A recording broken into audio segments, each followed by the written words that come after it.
जब पार्वती स्मृतिहीन हो जाएंगी तो प्रकृति बौखला जाएगी।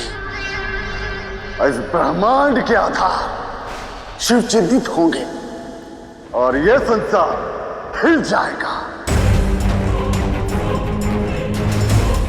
फिर तुम धीरे धीरे समस्त सृष्टि की स्मृतियां छीन लेना। जब पूरी सृष्टि ही स्मृति शून्य हो जाएगी तब हम असुर उसे अपने यश, अपनी विजय की नई नई स्मृतियों से भर देंगे। उत्तम, अति उत्तम। प्रथम बार मैंने देखा किसी असुर में बुद्धि का लव। हम इस संसार को ऐसी स्मृतियां देंगे कि वो देवताओं को छोड़ हम असुरों की पूजा करने लगेगी, पूजा करने लगेगी, पूजा करने लगेगी। असुर लोक को स्वर्ग लोक बताएगी और कहेंगे शुभ ही शंभु है, शंभु है, शंभु है। हर हर महादेव, हर हर महादेव।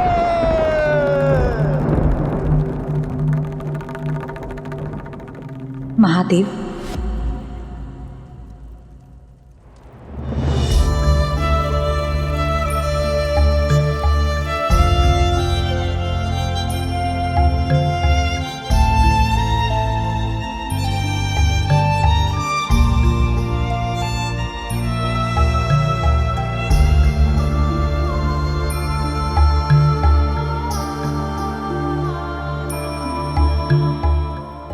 कहिए देवी। महादेव, आपसे एक अनुमति चाहिए। शक्ति को शिव से अनुमति चाहिए। आप आदेश दीजिए देवी। जब से सुध संभाला है तब से गंगा दीदी के जन्मदिन पर हम दोनों बहनें साथ में भ्रमण करती, उपवन में झूला झूलती, वृक्ष से फल तोड़कर खाती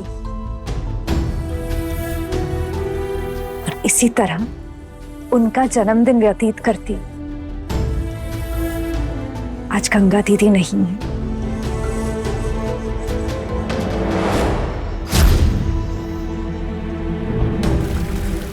आज मन कर रहा है दीदी के साथ रहने का, उनके साथ समय व्यतीत करने का। तो जाइए और ब्रह्मदेव से कहिए देवी, वो अवश्य ही देवी गंगा को आज के लिए मुक्त कर देंगे। इसीलिए आपकी आज्ञा चाहिए थी। देवी, आप में और मुझ में ना तो कोई बड़ा है और ना ही कोई छोटा।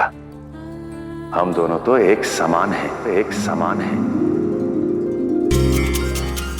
आप जाइए, और दो बहनों को रोकने वाले शिव कौन होते हैं, इसलिए आपको मेरी आज्ञा लेने की कोई आवश्यकता नहीं।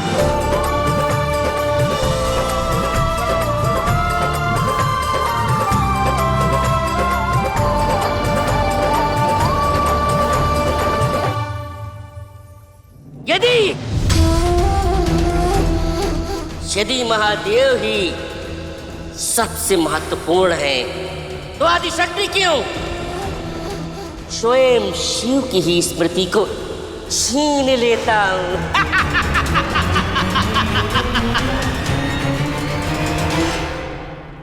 असंभव अपस्मरा।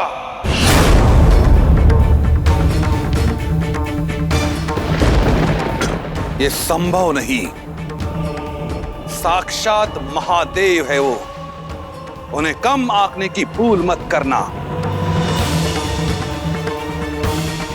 तुम्हारी शक्ति का, माया का उन पर कोई प्रभाव कभी नहीं पड़ेगा। और तुम्हें तो स्मरण ही होगा, ब्रह्मदेव के वरदान के अनुसार तुम्हारे मृत्यु के पश्चात तुम्हारी समस्त शक्तियां तुम्हारे साथ ही नष्ट हो जाएगी।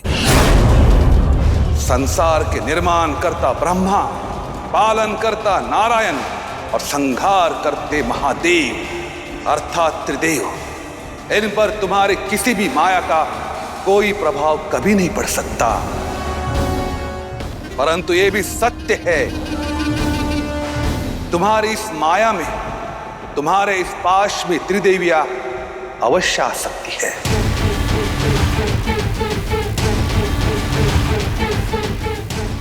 अपनी शक्ति केवल पार्वती की स्मृति छीनने में लगाओ, पार्वती की स्मृति छीनने में लगाओ, पार्वती की स्मृति छीनने में लगाओ।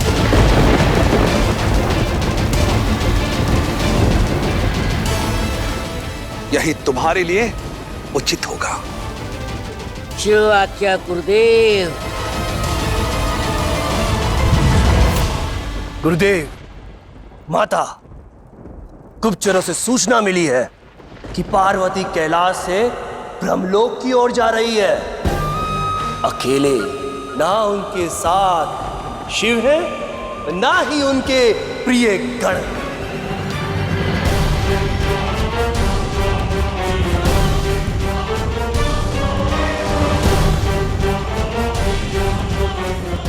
यही उचित अवसर है अपस्मरा। जाओ और पार्वती की स्मृतियां हर लो। स्मृति विहीन आदि शक्ति किसी निर्बल स्त्री से अधिक कुछ नहीं होगी। जाओ अपस्मरा। जो आज्ञा माता। आ रहा है अपस्मरा, आपकी भी स्मृतियां छीनने आदि शक्ति देवी पार्वती।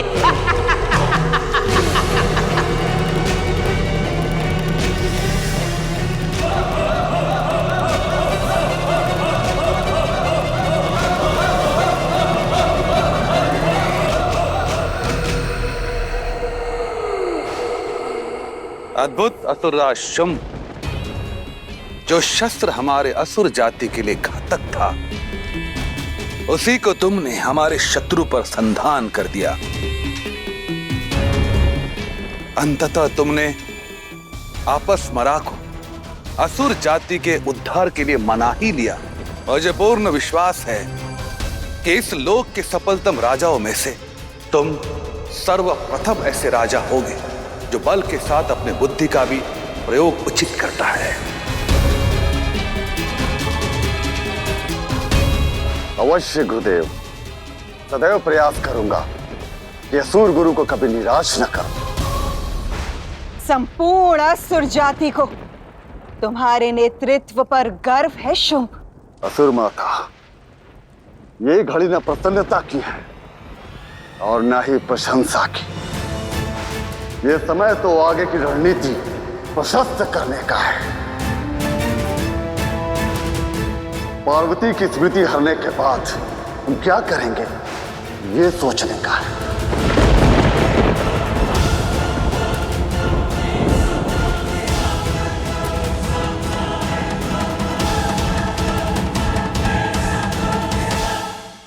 आज भी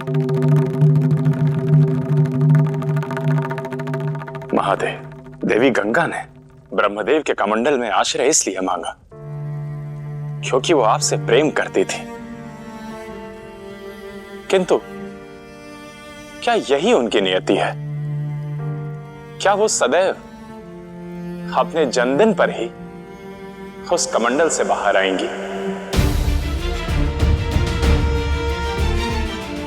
वो गंगा जो निर्मलता और पवित्रता की पर्याय है, क्या उनका अस्तित्व कमंडल तक ही सीमित रह जाएगा?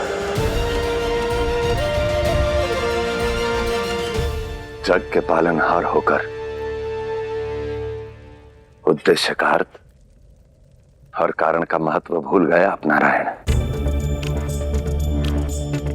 जब उद्देश्य पुकारेगा और कारण अस्तित्व में आएगा, तब देवी गंगा स्वयं मुक्त हो जाएंगी, स्वयं मुक्त हो जाएंगी, स्वयं मुक्त हो जाएंगी।